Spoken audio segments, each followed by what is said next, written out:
आज से कुछ दिन पहले की बात है, एक फिल्म आया था चाची 420। ये जो चाची अभी यूट्यूबर्स का संस्कार खोज रही है, ये चाची 476 है। नहीं, इस तरीके से करके जो कह रही है कि कैसे संस्कार दिया है आपको आपके घर वालों ने कि आप इस तरीके से एक सेलिब्रिटी के बारे में टिक्का टिप्पणी कर रहे हैं। कल्लू के साथ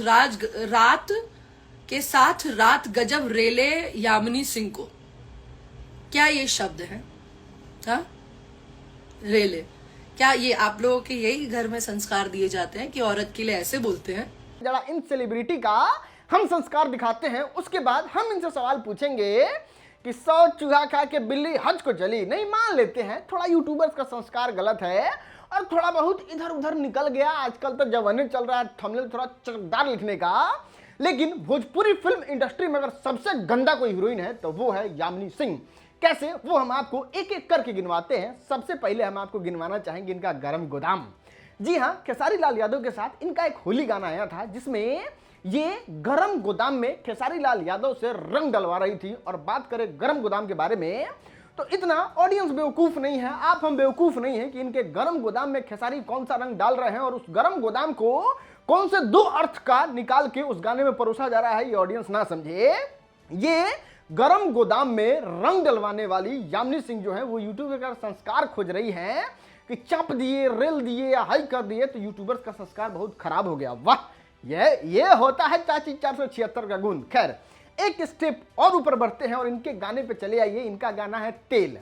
तेल गाने में इस तरीके से एक्ट की है ये चाची, इस तरीके से अपने अंग को प्रदर्शित की है कि भोजपुरी फिल्म इंडस्ट्री के ऑडियंस एकदम बौखला जाए इनको देख के। और गाने का धुन, लाइनें सुनिएगा तो आप एकदम हैरान हो जाइएगा।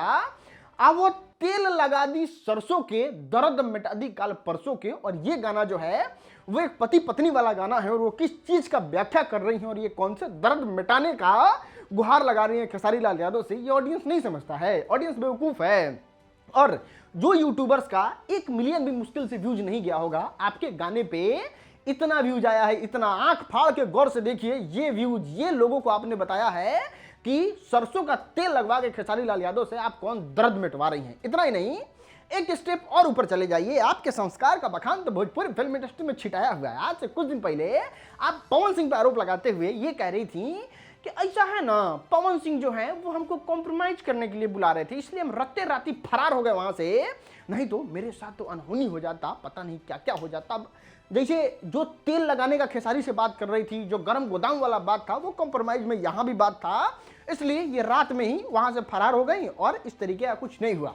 लेकिन अब उस बात को कहने में कोई हर्ज नहीं है कि इनका जो कॉम्प्रोमाइज वाला सीन था वो अब हो गया। इसलिए तो पवन सिंह जो है एकदम खुल के डार्लिंग कम हियर और डार्लिंग इस तरीके से दांत यार रही है सा अभी गरम गोदाम में या फिर तेल से अपना दर्द मिटवा के आ रही हूँ। नहीं, स्माइल, हंसी देखिए किस तरीके से हंस रही है। बताइए, ये इस कैटेगरी की सुपरस्टार हैं कि खेसारी लाल यादव के साथ काम कर रही हैं और पता नहीं खेसारी लाल यादव को ये क्या समझ रही थी अपना शादीशुदा होने के बावजूद कि खेसारी लाल यादव काजल अडवाणी के साथ बैठ जाते हैं तो उनको बुरा लग जाता है, इनको तकलीफ लग जाता है। तो ये चिंटू पांडे गाने पे सीटी पे सीटी बजाने लगते हैं कि हम खेसारी लाल यादव को जला देंगे।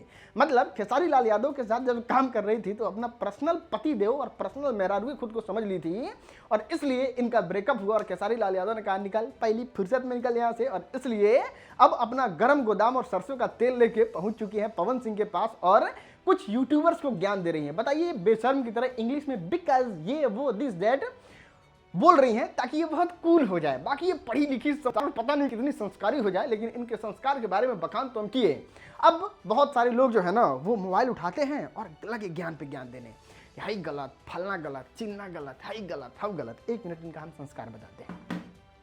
भोजपुरी फिल्म इंडस्ट्री के बारे में ही देखना है तो नेहा सिंह राठौड़ को जानते होंगे, उनसे ज़्यादा कंट्रोवर्शियल है कोई भोजपुरी में। लेकिन जब वो अच्छा काम करती हैं तो आप देखे हैं कभी उनसे रिलेटेड कोई आपत्तिजनक थंबनेल लगा के कोई वीडियो बनाता हो, चाहे किसी भी तरीके से कुछ करता हो।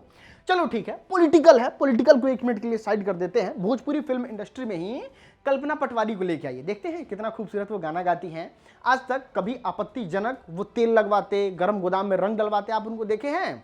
तो ये भी नहीं देखे होंगे कि भोजपुरी फिल्म इंडस्ट्री में उन पे कोई टिक्का टिप्पणी या फिर उनसे बदतमीजी से कोई बात भी कर दे, जिस मंच पर जाती है उनको प्रॉपर सम्मान दिया जाता है। अरे देवी सिंगर को देख लो, भोजपुरी फिल्म इंडस्ट्री में ही वो नॉर्मल भी गाना गाती हैं, देवी गाना भी गाती हैं, छठ वाला भी गाना गाती हैं। शारदा सिन्हा को देख लो, ये पद्मश्री तक का उनको अवार्ड मिल गया। आपको कौन अवार्ड मिला है? कंप्रोमाइज अवार्ड, सरसों का तेल अवार्ड, आके गोदाम अवार्ड आपको मिला है कि आप इस तरीके से आके हम लोग का संस्कार खोज रहे हैं यूट्यूबर्स का।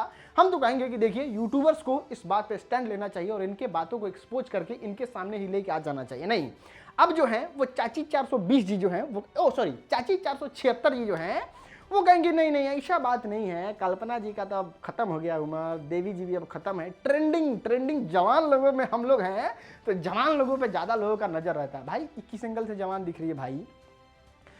खैर टीका टिप्पणी नहीं करते हैं, आते हैं इनके जवान वाले बातों का ही रिप्लाई करते हुए। मैथिली ठाकुर को जानते हैं, मिथिला की बेटी जब गाना गाती हैं अपने वॉइस में तो लोग इनके दीवाने हो जाते हैं, लोगों को मतलब एकदम मुंह लेते हैं और इनको देख के ही अंदर से अपने घर की बेटी की तरह, अपनी बहन की तरह फील आता है। और लोग इंटरनेट पे भी इनको प्रॉपर सम्मान देते हैं। कोई इनको अभद्र बोल दे तो कमेंट में इनका 500 फैन जाके गर्दा उड़ा दे, कुछ इस तरीके का सम्मान डिजर्व करती हैं। और ये है मैथिली ठाकुर का फेस, शकल और खूबसूरती, और ये आपका खूबसूरती है। आपसे 1 लाख गुना ज़्यादा अच्छी जो है वो मैथिली ठाकुर हैं। और तब इनसे रिलेटेड कोई आपत्तिजनक थंबनेल नहीं लगाता है, इनसे चाप दिया रेल दिया नहीं लगाता, आप ही को लगा देता है, क्योंकि आप उस तरीके का कुकर्म जो है वो भोजपुरी फिल्म इंडस्ट्री में की है। और जब अब कुकर्म का बैकलेस मिल रहा है, कुकर्म का जब परिणाम मिल रहा है, तो आप मोबाइल लेके आके यूट्यूबर्स का देख रही हैं कि यूट्यूबर्स ने क्या कह दिया मेरे बारे में, ओ माय गॉड। इस तरह नहीं होता है ना, आप अपनी चाल को सुधारिए, आप अपना पहले देखिए और उसके बाद दूसरा पार्ट टिक्का टिप्पणी कीजिएगा तो सुधार देगा। आपने भोजपुरी फिल्म इंडस्ट्री में मात्र एक काम किया है, अश्लीलता फैलाया है, भोजपुरी फिल्म इंडस्ट्री में लव कल्चर को बढ़ावा दिया है। आपका बात पता नहीं चला इंटरनेट पे, इसका क्या मतलब है? आप एकदम साधु संत और क्या कहते हैं वो सती सावित्री तो नहीं हो ना। आपका खेसारी लाल यादव से क्यों अलगाव हुआ? ये जग जाहिर है कि खेसारी लाल यादव को आप अपना पति देव मान लिए थे। खेसारी लाल यादव ने काजल लगवानी के साथ थोड़ा जाके बैठ लिया, आपको बुरा लग गया, बात खत्म हो गया। तो मतलब अपने कीजिएगा ये सब कर्म और आप यूट्यूबर का संस्कार खोज रही है। वाह रे संस्कारी लड़की। मैंने देखा है कि जो हमारे भोजपुरी के स्पेशली जो ये भोजपुरी के जितने भी हैं लड़के, जो मतलब जो भोजपुरी के ऑडियंस है, वो स्पेशली लड़के, वो बहुत ही मतलब पता नहीं रिस्पेक्ट देना नहीं जानते हैं कि पता नहीं ऐसा क्या दिखा रहे होते हैं कि बेइज्जती कर दो, बेइज्जती करके वीडियो बनाना है या बेइज्जती करके ये सब करना है। इससे पैसा कमाना आसान है, नो डाउट, पर आप किसी को जब बेइज्जत बहुत ज्यादा देखिए, ईश्वर ना कर्मों के फल देता है, समझे? तो जब भी किसी पे उंगली उठाने से पहले हमेशा ये ध्यान रखिए कि जब हम किसी के ऊपर उंगली उठाते हैं तो 3 उस इंसान पे तो एक ही उंगली होती है, पर अपने तरफ 3 और 1 ईश्वर के ऊपर कर रहे होते हैं। तो वो जरा ध्यान रखिए आप सब।